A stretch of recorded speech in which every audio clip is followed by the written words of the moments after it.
وبكده تبدأ الرحلة المنكوبة. وفي الطريق بيعدي من نفق مظلم. توني استغرب لأن عمره ما شاف النفق ده قبل كده. مع ذلك بيكمل عادي، وفجأة بيلاقي راجل غريب واقف في نص النفق، وبالتالي بيجبره إنه يوقف الأتوبيس. كلهم بيكونوا مرعوبين ومستغربين الراجل ده كان واقف بيعمل إيه في وسط النفق الضلمة، لكنه ركب عادي وبيطلع معاهم. ليه؟ بيكون قاعد بيقرا في جورنال. بيكتشف إن الراجل الغامض ده مجرم مطلوب، وهنا بيخبي السكينة عشان يحمي نفسه.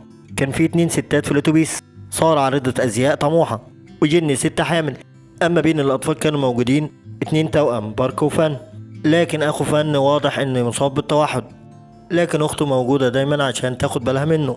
بعد 20 دقيقة لسه بيكون الأتوبيس موجود جوه النفق، وهنا توني بيبدأ يشك إن في مشكلة.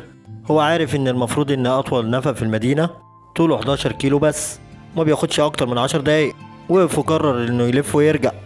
لكن الأغرب من كل ده إن بعد 30 دقيقة من المشي بسرعة المدخل ما بيظهرش نهائي.